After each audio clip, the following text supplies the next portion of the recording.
विक्रम राज किया करते थे। राजा विक्रम एक दयालु और न्यायप्रिय राजा थे। एक दिन राजा विक्रम अपने दरबार में बैठा हुआ था कि तभी एक गरीब किसान वहां आकर बोला,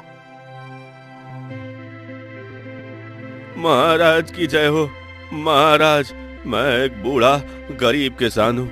मेरी फसल में अचानक आग लग गई और मैं बर्बाद हो गया। मेरी बिटिया का विवाह भी होने वाला था। अब समझ नहीं आता कि मैं उसका विवाह कैसे करूंगा। महाराज,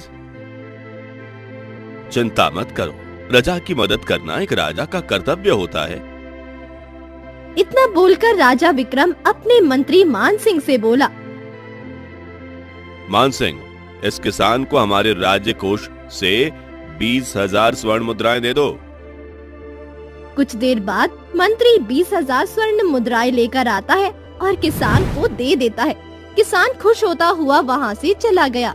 राजा विक्रम दरबार से उठकर अपने कक्ष में आया ही था कि तभी उसने देखा कि उसकी पत्नी चिंतित अवस्था में बैठी हुई थी।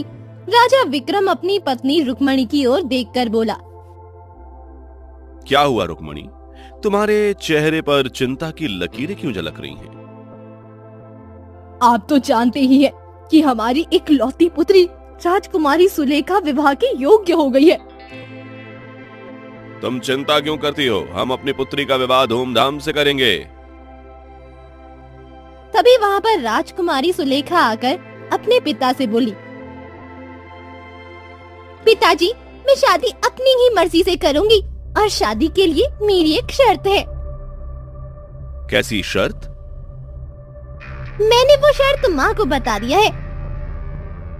राजकुमारी सुलेखा की शर्त ही मेरी चिंता का विषय है। पहेलियां मत बुझाओ रुक्मणी, साफ साफ बोलो, आखिर राजकुमारी सुलेखा की ऐसी क्या शर्त है जिसने तुम्हें चिंता में डाल दिया है? राजकुमारी सुलेखा की शर्त ये है कि वो जिस भी राजकुमार से शादी करेगी तो शादी से पहले उस राजकुमार को उसके एक सवाल का सही सही जवाब देना होगा। और वो सवाल क्या है राजकुमारी?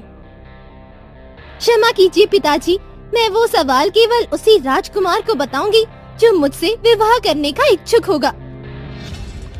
अगर ऐसी बात है तो मैं कल ही ऐलान करवा देता हूँ कि जो भी राजकुमार हमारी इकलौती पुत्री राजकुमारी सुलेखा के सवाल का सही सही जवाब देगा, हम राजकुमारी सुलेखा का विवाह उसी राजकुमार से करेंगे। हम वचन देते हैं राजकुमारी सुलेखा कि तुम जो कहोगी हम वैसा ही करेंगे। ये क्या कह दिया आपने? पहले राजकुमारी की शर्त का अगला हिस्सा तो सुन लेते। आखिरी बात क्या है? तुम अच्छी तरह से जानती हो कि हम अपनी पुत्री से कितना प्रेम करते हैं। हम उसकी खुशी के लिए कुछ भी करने को तैयार हैं। सोच लीजिए पिताजी, आपने जो भी कहा है उसके बाद मुकरना चाहिएगा। आपकी बेटी राजकुमारी सुलेखा की शर्त का अगला हिस्सा ये है कि जो भी राजकुमार उसके सवालों का सही सही जवाब नहीं देगा, उसका सिर महल की दीवार पर लटका दिया जाएगा। ये सुनकर राजा विक्रम पूरी तरह से चौंक पड़ा। राजकुमारी सुलेखा, भगवान के लिए अपना फैसला बदल दीजिए।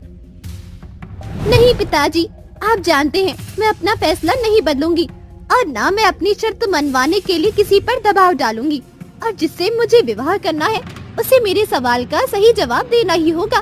और हाँ पिताजी, अब आप मत भूलिएगा कि आप मुझे वचन दे चुके हैं। और अगर उसने आपके सवाल का सही उत्तर नहीं दिया तो वो मारा जाएगा पिताजी। राजकुमारी सुलेखा, ऐसा करना ठीक नहीं है। इस तरह से लोग हमारे दुश्मन हो जाएंगे। कोई दुश्मन नहीं होगा पिताजी। हर सुंदर वस्तु को पाने के लिए हजारों साल से बहादुर और वीर लोग अपनी जिंदगियां दांव पर लगाते आए हैं। और मैं भी मामूली नहीं हूँ कि कोई भी मेरी मांग में सिंदूर भरकर बड़ी आसानी से मुझे अपनी पत्नी बनाकर महल में ले जाएगा। इतना बोलकर राजकुमारी सुलेखा घमंड में चोर अकड़ती हुई कक्ष से बाहर चली गई।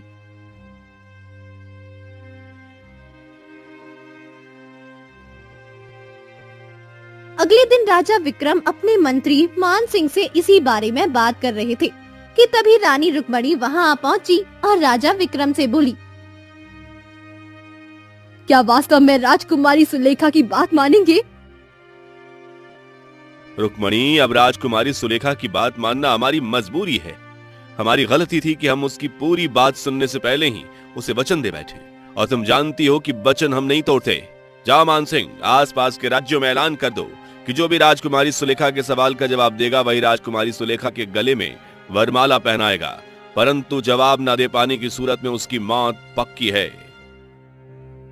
राजा मानसिंह ने आसपास के राज्यों में ठीक वैसा ही ऐलान करवा दिया जैसा कि राजा विक्रम ने करने के लिए कहा था।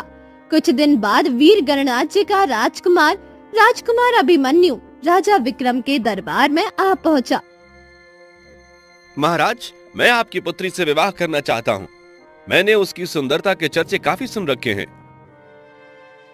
ठीक से सोच लो राजकुमार, अगर तुम राजकुमारी सुलेखा के सवाल का उत्तर नहीं दे पाए तो तुम्हारी मौत पक्की है। महाराज, ऐसा कोई सवाल ही नहीं जिसका जवाब मुझे ना मालूम हो। राजकुमार अभिमन्यु की बात सुनकर राजा विक्रम ने तुरंत अभिमन्यु को रानी सुलेखा के कक्ष में पहुंचा दिया। आपकी सुंदरता के चर्चे सुन रखे थे और आपको देखकर विश्वास हो गया कि वो गलत नहीं थे। अब तो मैं विवाह आपसे ही करूंगा। पहले मेरे सवाल का उत्तर तो दीजिए। पूछिए राजकुमारी। क्या तुम बता सकते हो कि कर्ण ने चंद्रिका के साथ क्या किया? ये कर्ण कौन है और चंद्रिका में कुछ समझा नहीं। तुम मुझसे सवाल नहीं कर सकते, बल्कि तुम्हें मेरे सवाल का जवाब देना होगा। ये तो बड़ा ही अटपटा सवाल है। सैनिकों, जल्दी से यहाँ पर आओ। तभी वहाँ पर 2 सैनिक आ पहुँचे। इसे पकड़ के ले जाओ और इसका सिर काटकर महल की बाहर की दीवार पर लटका दो। मुझ पर दया कीजिए राजकुमारी सुलेखा। हमें गिड़गिड़ाने वाले लोग बिल्कुल भी पसंद नहीं है। सैनिक तुरंत राजकुमार अभिमन्यु को वहाँ से लेकर चले जाते हैं और उसका सिर उसके धड़ से अलग करके महल की दीवार पर लटका देते हैं।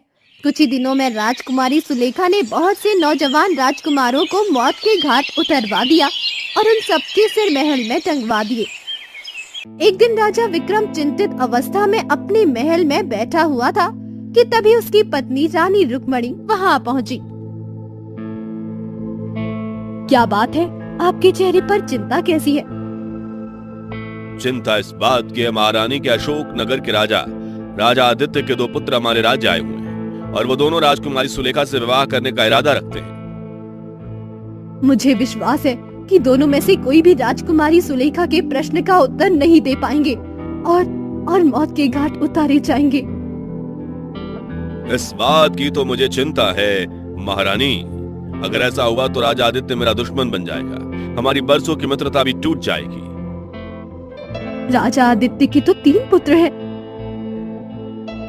हाँ, मगर उनके केवल 2 पुत्र हमारे राज्य आए हुए हैं। उनका छोटा बेटा नहीं आया।